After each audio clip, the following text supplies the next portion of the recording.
Israel হামাসের পর এবার হিজবুল্লাহর সাথে যুদ্ধের দামামা বাজতে শুরু করেছে মধ্যপ্রাচ্য জুড়ে। সাম্প্রতিক সময়ে লেবাননের সশস্ত্র গোষ্ঠী হিজবুল্লাহর সাথে ইসরায়েলের পাল্টা আক্রমণের ঘটনা অনেক বেড়ে গেছে, যে কারণে দুই পক্ষের মধ্যে সর্বাত্মক যুদ্ধের আশঙ্কা উড়িয়ে দিচ্ছেন না রাজনৈতিক বিশ্লেষকরা।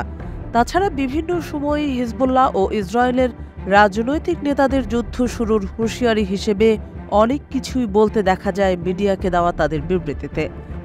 এবার এই বিষয়টি নিয়ে সরাসরি যুদ্ধের আভাস দিলেন ইসরায়েলের প্রতিরক্ষা মন্ত্রী ইয়োভ গ্যালান্ট। তিনি বলেছেন, লেবাননের সশস্ত্র গোষ্ঠী হিজবুল্লাহর বিরুদ্ধে যদি যুদ্ধ করতে হয় তবে তার জন্য প্রয়োজনীয় যে কোনো পদক্ষেপ নিতে ইসরায়েলি বাহিনী প্রস্তুত আছে। কাতার ভিত্তিক সংবাদ মাধ্যম আল জাজিরা বলছে, গ্যালান্ট তার কার্যালয় থেকে জারি করা এক বিবৃতিতে একথা জানিয়েছেন। এতে আরও বলা হয়, আমরা প্রতিদিন হিজবুল্লাহর উপর কঠোর আঘাত হানছি এবং লেবাননে প্রয়োজনীয় যে কোনো পদক্ষেপ নিতে বা শক্তিশালী অবস্থান থেকে একটি সমঝোতায় পৌঁছাতে আমরা প্রস্তুত আছি। যদি দরকার হয় তবে আমরা মাঠে নামব। লেবানন ইসরায়েল সীমান্তে প্রায় প্রতিদিনই চলছে গোলাগুলি, যা দুটি দেশকেই ঠেলে দিচ্ছে এক অনাকাঙ্ক্ষিত ভবিষ্যতের দিকে। গত বুধবারও লেবাননের একটি গাড়ি লক্ষ্য করে হামলা করেছে ইসরায়েল। এতে দেশটির সশস্ত্র গোষ্ঠী হিজবুল্লাহর এক কমান্ডার নিহত হয়েছেন বলে জানা গেছে।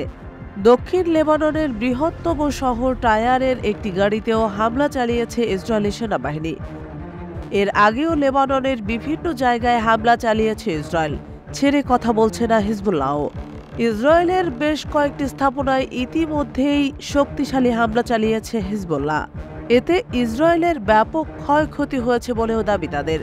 হিজবুল্লাহ ইসরায়েল সরাসরি যুদ্ধে গেলে তা ব্যাপক ধ্বংসাত্মক পরিস্থিতি সৃষ্টি করবে, এমনটাই মনে করছেন ইসরায়েলের প্রাক্তন সামরিক কর্মকর্তারা। তারা বলছেন, হামাসের চেয়ে হিজবুল্লাহ অনেক বেশি শক্তিশালী। তাছাড়া ইরান সমর্থিত এই গোষ্ঠীর ভাণ্ডারেও আছে প্রচুর রকেট ও গোলাবারুদ। তাই হিজবুল্লাহকে প্রতিহত করা ইসরায়েলের পক্ষে সহজ কিছু হবে না বলে এই যুদ্ধ ঠেকানোর দাবি জানাচ্ছেন তারা।